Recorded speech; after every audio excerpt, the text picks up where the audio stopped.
Chapter number 5 vectors. तर त्यामधला पुढचा पॉईंट आहे relation between direction ratios and direction cosines. तर आपल्या डायरेक्शन रेशोज म्हणजेच काय, हे म्हणजे काय आपल्याला माहीत पाहिजे. तर any 3 numbers which are proportional to direction cosines of the line. पुन्हा पहा, any 3 numbers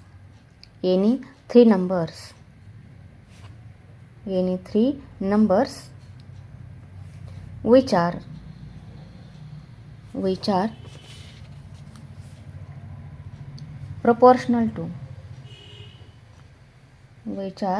proportional to direction cosines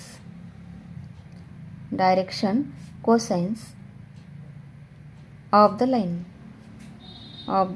line are called direction ratios. म्हणजेच that is denoted by ABC or is denoted by ABC. ABC are direction ratios. LMN are direction cosines.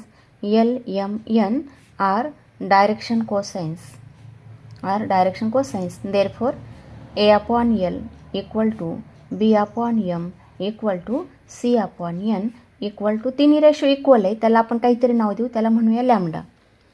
किंवा असं लिहिता येतं or L upon A equal to M upon B equal to N upon C equal to, हा तिन्ही ratio equal आहे, त्याला काहीतरी नाव देऊ, आपण म्हणूया लॅम्डा. अशा पद्धतीने लिहिता येतं लॅम्डा बिलॉंग्स टू आर. म्हणजेच आता या ठिकाणी आपल्याला काय करता येईल, एलची व्हॅल्यू मिळेल. एल म्हणजे काय मिळतं, ए लॅम्डा, एम म्हणजे बी लॅम्डा आणि एन म्हणजे N equal to C lambda. आता रिलेशन माहिती, L square plus M square plus N square equal to किती आहे, 1. Therefore A square lambda square plus एमची व्हॅल्यू टाकली बी लॅम्डा म्हणून B square lambda square plus एनची value टाकली C square lambda square equal to 1. Therefore lambda square common येईल, ब्रॅकेटमध्ये येतं A square plus B square plus C square equal to 1. आणि therefore lambda square equal to 1 upon A square plus B square plus C square. Therefore लॅम्डाची value किती मग, plus or minus 1 upon square root of A square plus B square plus C square ही value येईल. Therefore एलची value किती येईल मग, A lambda म्हणजेच A upon plus or minus root of A square plus B square plus C square.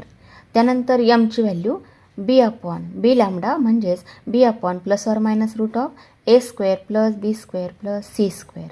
आणि एनची value C upon square root of plus or minus square root of A square plus B square plus C square. याचा अर्थ काय, L M N are direction cosines. मग जर A B C जर direction ratios असतील, असेल तर direction cosines काय येतात, एल एम एन. आणि एल एम एनच्या व्हॅल्यू काय, A upon square root of A square plus B square plus C square. त्यानंतर एमची value B upon root of A square plus B square plus C square. आणि N म्हणजे plus or minus C upon square root of A square plus B square plus C square. तर आता आपण एक example पाहणार आहोत.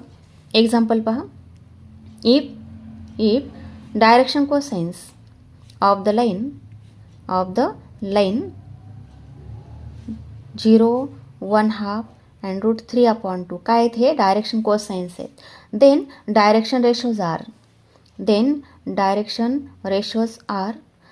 Ratios काय येतील मग, 0, 1 आणि स्क्वेअर रूट ऑफ 3. कारण डायरेक्शन रेशोज जर 0, 1, √3 असेल आणि याला आपण डिव्हाइड केलंस म्हणजेच एची व्हॅल्यू 0, बीची व्हॅल्यू 1, सीची व्हॅल्यू √3. तर याला डिव्हाइड केलं square root of 0 square plus 1 square plus square root of 3 square म्हणजे स्क्वेअर रूट ऑफ 4 येईल. आणि स्क्वेअर रूट ऑफ 4 म्हणजे 2. याचा अर्थ 0 अपॉन 2, 1 अपॉन 2, √3 अपॉन 2 हे डायरेक्शन कोसाइन्स आहेत. तर डायरेक्शन रेशोज कोणते आले, 0, 1, √3. आणखी कोणते येतील पहा, ऑर 0 स्क्वेअर रूट ऑफ 3 हे सुद्धा डायरेक्शन रेशोज येतील. कारण काय, इथे 0, √3 आणि 3 याला जर डिवाइड केलं आपण कशाने, square root of 0 square plus √3 square येईल 3 आणि प्लस 3 स्क्वेअर येईल 9. म्हणजेच इथे पण त्यानेच डिवाइड केलं 3 + 9, इथे त्यानेच डिवाइड केलं 3 + 9 म्हणजेच किती झाले 12 म्हणजे किती 4 × 3 4चं स्क्वेअर रूट 2 येईल आणि इथे येईल √3. इथे येईल √3 डिवायडेड बाय 2√3. त्यानंतर इथे येईल 3/2√3. तर इथे या ठिकाणी √3 कॅन्सल झाले, इथे 0च येईल आणि इथे किती आलं 1/2. त्यानंतर इथे 3 म्हणजे √3 × √3 एक √3 कॅन्सल होईल, किती आलं मग √3/2. देअरफॉर 0 1/2 √3/2 हे काय मिळतात. जर डायरेक्शन रेशो 0 √3 3 असेल तर डायरेक्शन कोसाइन्स काय येतात 0 1/2 √3/2. याचा अर्थ हे सुद्धा डायरेक्शन रेशोज आहे की ज्याचे डायरेक्शन कोसाइन्स येतात हेच येतात. आणखी असं लिहिता येईल ऑर 0 2√3 आणि 6 हे सुद्धा डायरेक्शन रेशोज येतील. आता याचं जर पाहिलं तर याला किती डिवाइड करावं लागेल √2√3. याचा अर्थ स्क्वेअर रूट ऑफ 4 × 3 म्हणजे 12 आणि √12चा स्क्वेअर केला तर 12 येईल आणि 6चा स्क्वेअर केला तर 36 येईल. म्हणजे स्क्वेअर रूट ऑफ किती येतात 12 ॲड केले तर किती झाले 48 आणि 48 म्हणजेच 2 स्क्वेअर रूट ऑफ 12 किंवा असं लिहू आपण स्क्वेअर रूट ऑफ 48 म्हणजे 4 × 12 किंवा आणखी असं लिहिता येईल 4 × 3 म्हणजेच 4 स्क्वेअर रूट ऑफ 3 असं आपल्याला या ठिकाणी लिहिता येईल 4 स्क्वेअर रूट ऑफ 3. याचा अर्थ 0/4 स्क्वेअर रूट ऑफ 3 म्हणजे 0, 2√3 divided by 4 square root of 3 आणि 6/4 स्क्वेअर रूट ऑफ 3. तर इथे काय होईल 2ने डिवाइड करता येईल √3 कॅन्सल झाला किती आलं 1/2 आलं. त्यानंतर इथे 2ने डिवाइड केलं इथे येईल 2 आणि इथे येईल 3 जर आला तर 3 म्हणजे √3 × √3 कॅन्सल होईल, किती राहिले स्क्वेअर रूट ऑफ 3/2. म्हणजेच जर डायरेक्शन रेशो जर हे असतील 0 2√3 आणि 6 हे जर असतील याचे डायरेक्शन कोसाइन्स पुन्हा काय येतात हेच येतात. त्यानंतर इथे पहा 0 √3 आणि 3 हे जरी असेल तरी पण याचे डायरेक्शन कोसाइन्स हेच येतात, याचेही हेच येतात. याचा अर्थ काय डायरेक्शन कोसाइन्स एकच आहे, डायरेक्शन कोसाइन्स एकच येईल. इथे डायरेक्शन रेशोज 3 आहेत पण डायरेक्शन कोसाइन्स एकच आहे. देअरफॉर लाईन हॅज नोट लिहूया आपण. Therefore line has infinitely many direction ratios but unique direction cosines. Infinitely many direction ratios but unique direction cosines हे महत्त्वाची नोट आहे. त्यानंतर आता एक्झाम्पल पाहूया आपण. एक्सरसाइज 5.3 त्यामधील example example number 10. Question number 10. If a vector has direction angles 45 degree and 60 degree find the third direction angle. काय म्हटलेले find the third direction angle. मग आता इथे 2 डायरेक्शन अँगल दिलेले त्याला आपण अल्फा नाव देऊ. अल्फा 45 डिग्री बीटा 60 डिग्री आणि आपल्याला एक माहिती नाही त्याचं आपण नाव देऊ गॅमा. तर माहिती नाही आहे याच्यात रिलेशन माहिती आहे आपल्याला cos square alpha plus cos square beta plus cos square gamma equal to 1 हे रिलेशन माहिती आहे. आणि देअरफॉर कॉस अल्फा म्हणजे cos square 45 plus cos square 60 degree आणि plus cos square gamma equal to 1. आणि देअरफॉर कॉस 45ची व्हॅल्यू काय आहे 1/√2 square plus cos 60 आहे 1/2 bracket square plus cos square gamma equal to 1. आणि देअरफॉर इथे येईल 1/2 प्लस 1/2चा स्क्वेअर येईल 1/4 आणि cos square gamma equal to 1. आणि देअरफॉर इथे ॲडिशन किती होईल याला 2ने मल्टिप्लाय करायला मल्टिप्लाय 2 डिवायडेड बाय 2 म्हणजेच इथे येईल 4 आणि 2 + 1 3 plus cos square gamma equal to 1. and therefore cos square gamma equal to 1 minus 3/4 that is equal to 4 minus 3 म्हणजेच 1/4 and therefore cos gamma equal to plus or minus 1/2 and therefore gamma equal to मग गॅमाची value किती येईल जर plus असेल तर 60 degree येईल आणि जर -1/2 असेल तर कॉस थिटाची व्हॅल्यू जर निगेटिव्ह असेल तर अँगल सेकंड क्वाड्रंटमध्ये आहे. सेकंड क्वाड्रंटमध्ये म्हणजेच 120 डिग्री, 90 + 30 म्हणजेच एक्स ॲक्सिसला होणारा 60 डिग्री आहे. तर गॅमाची व्हॅल्यू किती येईल मग? 60 degree or 120 degree is the third angle, is the third direction angle, third direction angle. अशा पद्धतीने आपल्याला हे सोल्युशन लिहिता येईल क्वेश्चन नंबर 10चं. ठीक आहे. आता क्वेश्चन नंबर 11 पहा. क्वेश्चन नंबर 11 तो आहे if a line makes angles 90 degree, 135 degree, 45 degree with the x, y, z axis respectively, then find the direction cosines. Find the direction cosines. मग x ॲक्सिसला होणारा किती दिलेला आहे? 90 डिग्री, म्हणजे अल्फाची व्हॅल्यू आहे 90 डिग्री. वाय ॲक्सिसला होणारा म्हणजे बीटा, त्याला 135 दिलेला आहे. आणि झेड ॲक्सिसला होणारा अँगल आहे गॅमा, म्हणजेच 45 डिग्री. हे अँगल्स दिलेले आहेत. आपल्याला काय विचारलं? Find direction cosines. Therefore L equal to cos alpha, म्हणजेच cos 90 degree, cos 90 degree. M म्हणजे कॉस बीटा, कॉस बीटा. आणि कॉस किती येईल? 135 डिग्री. त्यानंतर एन म्हणजे कॉस गॅमा, आणि गॅमा आहे 45 डिग्री. आणि देअरफॉर कॉस 90ची व्हॅल्यू 0, आणि इथे कॉस 135 म्हणजेच 90 डिग्री करा किंवा 180 केलं तरी चालतं. 180 डिग्री मायनस 45 डिग्री म्हणजेच equal to minus cos 45, cos 45 आणि मायनस कॉस 45. तर याची व्हॅल्यू -1/√2 ही व्हॅल्यू येईल. आणि कॉस 45 आहे 1/√2. आणि therefore direction cosines R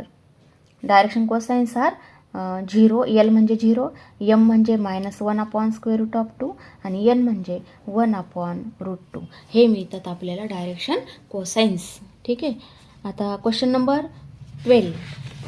question number 12 if a line has the direction ratios 4, -12, 18 then find the direction cosines. Find the direction cosines. तर आता solution कसं लिहिता येईल? डायरेक्शन रेशोज म्हणजेच A equal to 4, B equal to -12 and C equal to 18. हे काय? Direction ratios आहेत. आणि त्याला आपण जर डिव्हाइड केलं म्हणजेच √of a² + b² + c². Therefore equal to किती येईल व्हॅल्यू मग? √ऑफ 4² + -12² + 18² दॅट इज इक्वल टू √ऑफ 4² म्हणजे 16, 12² 144 आणि 18चा स्क्वेअर तो येईल 324 म्हणजेच इक्वल टू ॲडिशन किती येते? 484 येईल. पहा 6, 4, 10 आणि 4, 14. इथे 4 आला, त्यानंतर 1 राहील आणि 1 + 2 3, 3 + 4 7 आणि 7 + 1 8 आणि इकडचे ॲडिशन 3 + 1 4 येईल, म्हणजे 484 येईल. इक्वल टू 484 त्याचं स्क्वेअर रूट किती आलं? 22 आलं, ±22. Therefore L equal to a upon √ऑफ a² + b² + c². Therefore equal to आता इथे ± साईन असतं, पण एच्या साईनवर डिपेंड आहे, म्हणजेच एचं साईन प्लस आहे म्हणून 4 इथे लिहू आपण 22 दॅट इज इक्वल टू 2/11. त्यानंतर एमची व्हॅल्यू किती येईल मग? b अपॉन √ऑफ a² + b² + c². इथे सुद्धा आता इथे ± लिहिता येईल, पण बीची व्हॅल्यू निगेटिव्ह आहे म्हणून -12/22. Therefore equal to -6/11. आणि एनची व्हॅल्यू, एन म्हणजे c डिवायडेड बाय √ऑफ a² + b² + c². Therefore equal to सीची व्हॅल्यू पॉझिटिव्ह आहे, म्हणजेच 18 divided by 22 that is equal to 9/11. and therefore direction cosines are 2/11 -6/11 and 9/11. असे आपल्याला डायरेक्शन कोसाइन्स हे लिहिता येतील. ठीक आहे.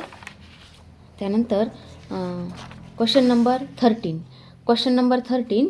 The direction ratios of AB bar. the direction ratios of AB bar are -2 to 1 if A in bracket 4 1 5 and length AB equal to 6 units, then find B म्हणजे बीचे coordinate काय असतील हे आपल्याला शोधायचं आहे. मग direction ratios of AB bar are कोणते आहेत? -2 to 1.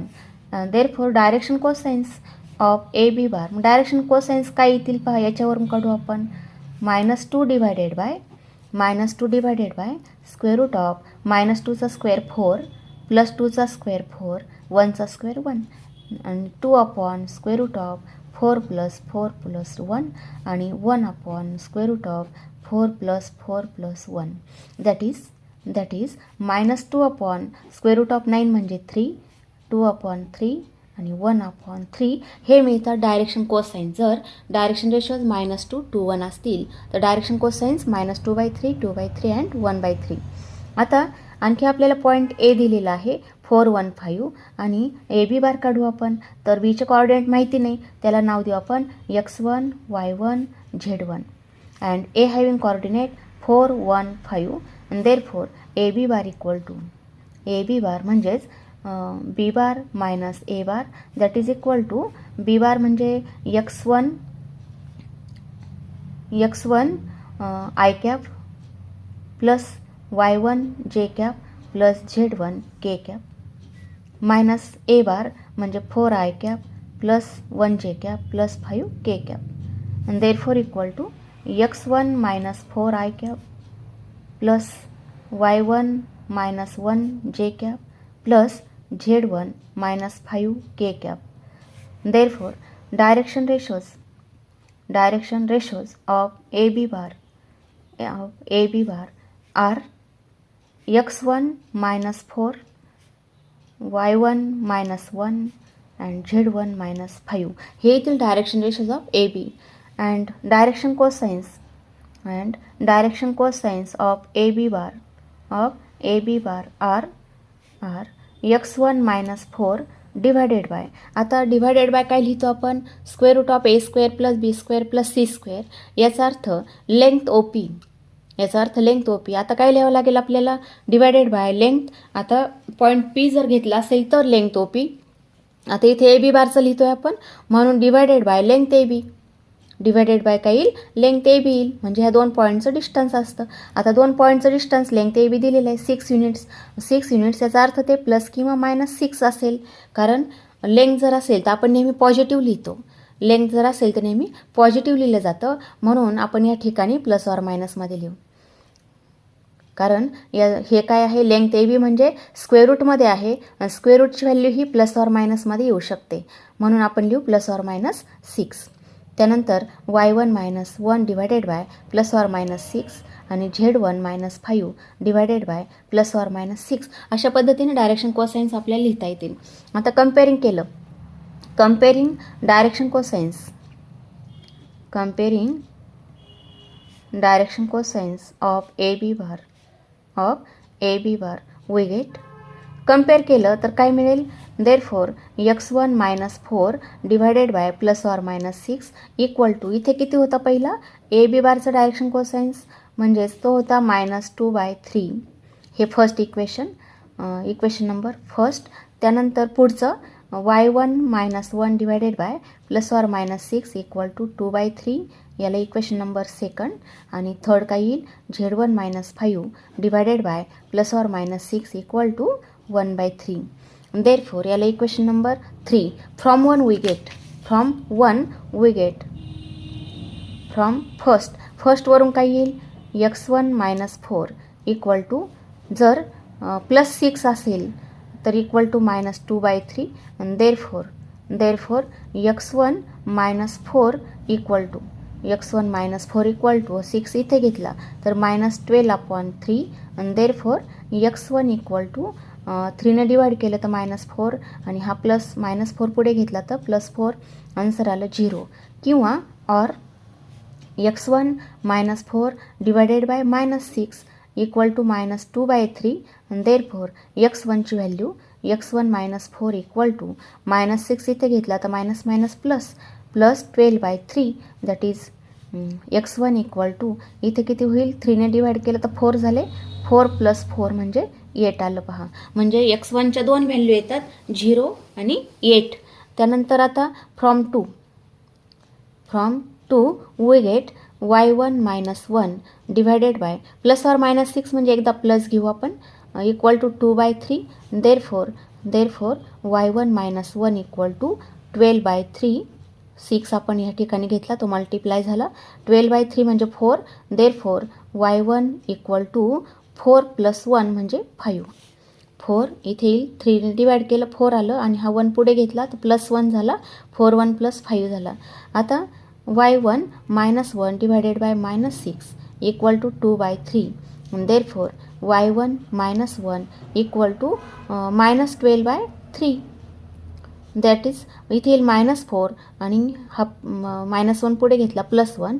Therefore y1 equal to किती होईल मग, -4 + 1 म्हणजे -3 येईल. आता पुढची व्हॅल्यू फ्रॉम 3 वी गेट 3 वरून काय येईल, z1 - 5 डिवायडेड बाय +6 घेतलं तर 1/3 आणि देअरफॉर z1 - 5 इक्वल टू 6/3 म्हणजेच 2 होईल. देअरफॉर z1 इक्वल टू 2 + 5 म्हणजे 8 आणि z1 - 5 divided by -6 equal to 1/3. Therefore z1 - 5 equal to -6/3 म्हणजे -2 होईल आणि z1 इक्वल टू -2 + 5 म्हणजेच किती होईल, 3. देअरफॉर पॉईंट बी त्याचे कोऑर्डिनेट x1, y1 आणि z1 आर. जर +6 आपण इथे घेतलेला असेल, डिनॉमिनेटरला +6, तर पॉईंट्स कोणते येतात मग, +6 असेल तर पॉईंट्स कोणते आले पहा. इथे +6 आपण एक नंबरला घेतला तर पॉईंट आला 0. त्यानंतर इथे +6 घेतला तर पॉईंट आला 5. त्यानंतर झेडला +6 घेतला तर पॉईंट आला 8. z1ची व्हॅल्यू काय आली, 8 आलेली आहे. पुन्हा पहा इथे किती होईल, 3ने डिवाइड केलं -2 आणि +5 -2 + 5 किती झाले, 3. पुन्हा पाहू आपण, x1 याची व्हॅल्यू किती आली, 0 or 8. y1ची व्हॅल्यू किती मिळाली, 5 or -3 आणि z1 किती आलं, इथे 2. 3ने डिवाइड केलं 2 होईल, 2 + 5 7 झाले, इथे 7 येतात. म्हणजेच इथे व्हॅल्यू काय, इथे येईल 7. इथे होतं 7, सॉरी पहिली व्हॅल्यू आलेली आहे 7 म्हणजे 0 5 7. और आता जर निगेटिव्ह व्हॅल्यू घेतलेली असेल, म्हणजे -6 जर घेतला असेल तर -6 असेल तर आन्सर आलं 8 म्हणजे 8 आलेलं आहे. त्यानंतर y1ची व्हॅल्यू पहा, जर -6 असेल तर y1 आलं -3 आणि z1 किती आलं, -6 असेल तर 3 आलेलं आहे. Are points of coordinates of point B. अशा पद्धतीने सोल्युशन आपल्याला या ठिकाणी लिहिता येईल. त्यानंतर क्वेश्चन नंबर 14 काय म्हटलं आहे, find the angle between lines whose direction cosines LMN satisfy the equation 5L + M + 3N = 0 and 5MN - 2NL + 6LM = 0. आता हे कसं सोडवायचं आहे पहा. या ठिकाणी म्हटलं LMN सॅटिस्फाय द इक्वेशन्स, हे LMN हे दोन इक्वेशन सॅटिस्फाय करतं. म्हणजे LMNच्या व्हॅल्यू आपण कोणत्याही जर टाकल्या, सेम व्हॅल्यू टाकल्या तर हे इक्वेशन याच्यामध्ये टाकल्या तर 0 येईल, याच्यामध्ये पण टाकल्या तर व्हॅल्यू 0 येईल, असा अर्थ आहे. तर याचा अर्थ काय, देअरफॉर आपण हे दोन इक्वेशन आहे, याच्यावरून पहिल्यावरून आपण यमची व्हॅल्यू काढू. तर यम इक्वल टू काय लिहिता येईल, यम म्हणजे -3n - 5l. Put this value in second, put in equation second. आणि देअरफॉर 5mn यमची व्हॅल्यू -3n - 5l -2nl. त्यानंतर +6lm. तर यमची व्हॅल्यू आहे -3n - 5l = 0. देअरफोर आता ब्रॅकेट सॉल्व केला तर किती होईल, -15n² -25nl -2nl -18nl त्यानंतर -30l² इक्वल टू 0. आपण फक्त काय केलं, ब्रॅकेट सॉल्व केले. आणि देअरफोर -15n² -25nl -2nl आणि -18nl म्हणजेच किती झाले पहा टोटल, -27 आणि -18 म्हणजेच -45nl plus -30l² equal to 0. Therefore आता आपण कितीने डिवाईड करता येईल आपल्याला, 5ने डिवाईड केलं. 5ने केलं तर किती होईल, किंवा 15ने करूया डायरेक्ट, -15ने. तर इथे येईल n², इथे येईल +3nl आणि +2l² इक्वल टू 0. कशाने डिवाईड केलं आपण,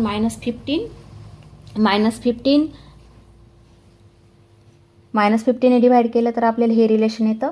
आता याचे फॅक्टर्स पाडूया आपण. म्हणजे कोणते फॅक्टर येतात, मल्टिप्लिकेशन +2 आणि ॲडिशन 3 म्हणजेच n² + 2nl + nl + 2l² equal to 0. आणि देअरफोर n कॉमन येईल, ब्रॅकेटमध्ये n + 2l आणि इथे l कॉमन येईल, n + 2l इक्वल टू 0. आणि therefore first bracket n + l, second bracket n + 2l equal to 0. Therefore आता first ब्रॅकेटवरून n + l equal to 0 और n + 2l equal to 0. Therefore n equal to -l और n equal to -2l. अशा पद्धतीने आपल्याला ह्या दोन व्हॅल्यू मिळतात. तर आता आपल्याला काढायचं LMN. आता जर पहिली व्हॅल्यू आपण घेतली n इक्वल टू -l तर आपल्याला mची व्हॅल्यू काय येईल, therefore m equal to -3n - 5l. यामध्ये आपण n ची व्हॅल्यू टाकू -l, n ची व्हॅल्यू -l म्हणजे इथे किती येईल, -l आणि -5l that is equal to +3l -5l म्हणजेच आन्सर येतं -2l. म्हणजेच n जर -l असेल तर किती आलं, mची value -2l. Therefore LMN, therefore l upon म्हणजेच lची व्हॅल्यू 1 आणि m किती होतं, mचा रेशो m त्यावेळेला किती आहे, -2l. आता इथे l अपॉन 1 लिहिलं, m अपॉन किती येईल, -2 येईल आणि n अपॉन n किती होईल, nची व्हॅल्यू -l म्हणजे -1 येईल. और l अपॉन -1 मायनसने मल्टिप्लाय करू, -1 और इक्वल टू m अपॉन 2 और इक्वल टू n अपॉन 1. अशा पद्धतीने आपल्याला डायरेक्शन रेशोज मिळतील. Direction ratios of line are, direction ratios काय येतील मग, 1 -1 2 1 और 1 -2 -1 लिहिले तरी चालतात. ठीक आहे, हे मिळतात. त्याला आपण नाव देऊ therefore A1 equal to -1, B1 त्याला B1 equal to 2 and C1 equal to 1. अशा पद्धतीने डायरेक्शन रेशोज लिहिता येतील. आता नंबर सेकंड, n जर -2l असेल तर mची value, therefore m equal to, तर mची व्हॅल्यू -3 × -2l -5l म्हणजे आपण mची व्हॅल्यू जी होती त्यामध्ये nची व्हॅल्यू टाकत आहोत. तर इक्वल टू किती येईल, +6l -5l म्हणजेच किती आलं, l. देअरफोर मग रेशोच्या फॉर्ममध्ये काय येईल, l अपॉन lची व्हॅल्यू किती होती, 1 आणि mची व्हॅल्यू त्यावेळेला m इक्वल टू l आहे म्हणजे 1च येईल आणि n अपॉन किती होईल, -2 होईल. Therefore A2 direction ratios of line are, direction ratios काय, 1 1 -2. Therefore A2 equal to 1, B2 equal to 1 and C2 equal to -2. अशा आपल्याला डायरेक्शन रेशोज लिहिता येतील. ठीक आहे. आता कॉस थीटा फाइंड केला. आपल्याला काय विचारलेलं आहे, find the angle between lines whose direction cosines LMN. मग कॉस थीटा जर फाइंड केला आपण तर कॉस थीटा म्हणजे mod of A1 A2 plus B1 B2 plus C1 C2 divided by square root of A1 square plus B1 square plus C1 square. Second square रूटमध्ये A2 square plus B2 square plus C2 square हा formula आहे. Therefore cos theta equal to mod of A1 A2. A1 आहे -1, A2 आहे 1, म्हणजेच -1 multiply 1 plus B2 आहे B1 आहे 2, B2 आहे 1 plus C1ची value 1, C2 आहे -2 divided by square root of A1 plus B1 A1 square plus B1 square म्हणजे -1चा square 1 plus 2चा स्क्वेअर 4 प्लस 1चा स्क्वेअर 1 आणि सेकंड स्क्वेअर रूटमध्ये A2 स्क्वेअर प्लस म्हणजे 1 square plus 1 square plus 2 square 4. ठीक आहे. आता इक्वल टू हा प्रॉडक्ट किती येईल mod of -1 plus 2 -2 -1 plus 2 -2 divided by square root of 6 that is equal to mod of 2 cancel होईल. किती आलं mod of -1/6 therefore equal to 1/6 म्हणून आन्सर आलं theta equal to cos inverse 1/6 हे आपल्याला आन्सर येईल. Is the angle between lines whose direction ratios direction cosines LMN is the answer. ठीक आहे.